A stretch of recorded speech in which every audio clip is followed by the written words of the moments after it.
Dari negeri yang jauh, seorang anak bangsawan diculik, dijual sebagai budak, dan kehilangan segalanya. Tapi takdir menulis kisahnya di sisi Nabi terakhir, yaitu Nabi Muhammad SAW. Dialah Suhaib bin Sinan, dikenal sebagai Suhaib Ar-Rumi, sang pejuang kebenaran yang mengorbankan dunia demi akhirat. Suhaib lahir dalam kemewahan di Irak, dari keluarga Arab yang dihormati. Namun hidupnya berubah ketika Bizantium menyerang daerah itu. Ia ditawan, dibawa ke Romawi, dan dijual sebagai budak. Selama bertahun-tahun ia tumbuh dalam perbudakan, tapi ia tak pernah kehilangan akalnya. Suhaib belajar bahasa, belajar ilmu, dan belajar berdagang. Dan ia mendengar tentang seorang nabi terakhir yang akan datang dari tanah Arab. Pengembaraannya yang panjang sebagai seorang budak akhirnya berakhir di kota Mekah. Ia dibeli oleh saudagar kaya bernama Abdullah bin Jan'an. Dia yang membebaskan Suhaib karena melihat kecerdasan, kerajinan, dan kejujuran Suhaib. Bahkan sang majikan memberikan kesempatan kepadanya untuk berniaga bersama. Dari sinilah ia menjadi saudagar yang sukses dan kaya raya.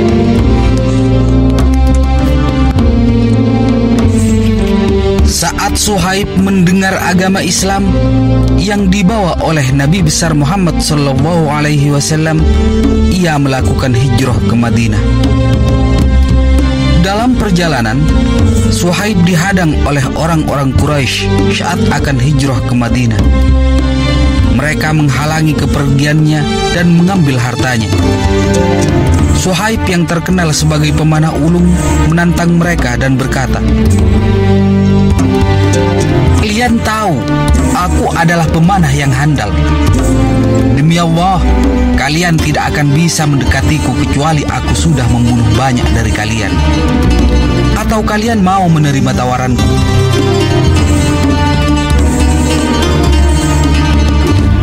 Diriwayatkan oleh Ibnu Abbas dan Ibnu Mardawi bahwa pasukan Quraisy saat itu berkata kepadanya,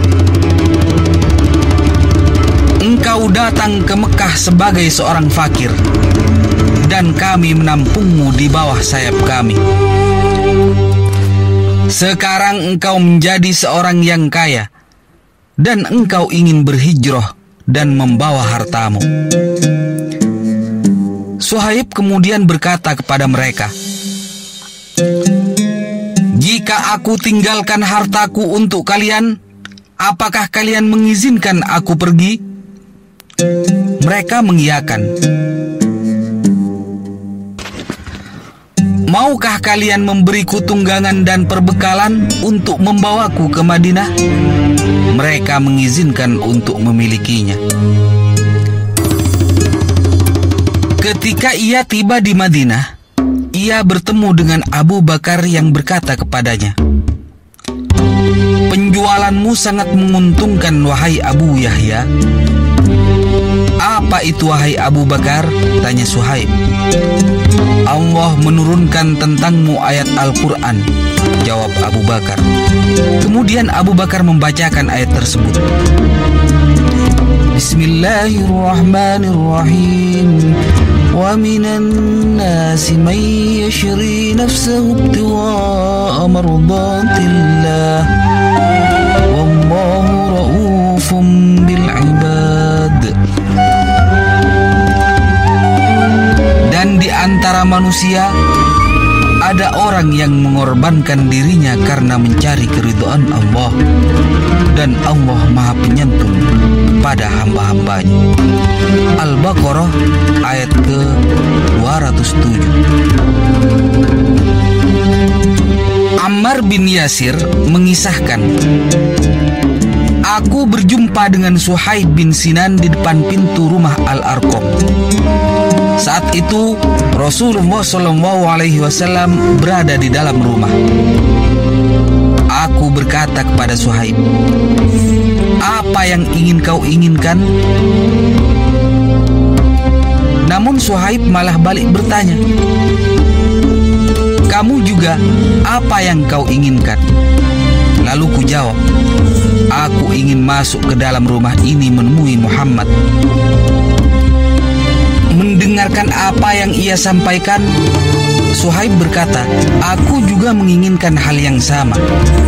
Ammar melanjutkan, "Kami berdua pun masuk ke dalam rumah Al-Arqam, lalu menyatakan keislaman kami kepada Nabi Muhammad SAW. Lalu kami berdiam di rumah hingga tiba sore hari, kemudian keluar dari rumah dalam keadaan takut." Suhaib dikenal sebagai seorang sahabat yang sangat dermawan dan sangat suka memberi orang-orang miskin makan. Saking rajinnya Suhaib dalam bersedekah, sampai-sampai Umar bin Khattab menganggapnya mubadzir. Umar berkata, "Wahai Suhaib, aku tidak pernah melihat kekurangan pada dirimu kecuali dalam 3 hal. Yang pertama, engkau menisbatkan diri sebagai orang Arab, padahal logatmu logat Romawi. Yang kedua, engkau berkunyah dengan nama Nabi.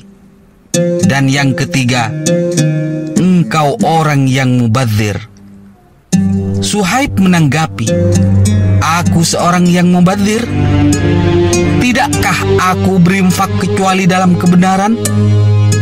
Adapun kunyahku, Rasulullah SAW sendiri yang memberinya. Dan logatku logat Romawi, karena sejak kecil aku ditawan oleh orang-orang Romawi, sehingga logat mereka sangat berpengaruh padaku." Karena Suhaib termasuk golongan as-sabiqunal awwalun, yaitu golongan para sahabat yang awal masuk Islam, maka banyak peperangan yang ia lalui bersama Rasulullah SAW. Akan tetapi beliau bukan ahli strategi, sehingga namanya tidak seheroik dan tidak setenar Khalid bin Walid. Beliau lebih dikenal karena kedermawanannya dalam membantu Nabi dan agama yang ia cintai. Suhaib wafat di kota Madinah pada bulan Syawal tahun ke-38 Hijriah. Saat itu usia beliau 70 tahun. Semoga Allah Ta'ala meridhoi beliau dan menempatkannya di dalam surga yang penuh dengan kenikmatan. Di sini dapat kita petik pelajaran. Terkadang Allah menimpakan sebuah musibah kepada kita, namun musibah tersebut adalah jalan yang harus kita lalui menjadi orang yang lebih baik, atau bahkan orang yang lebih hebat.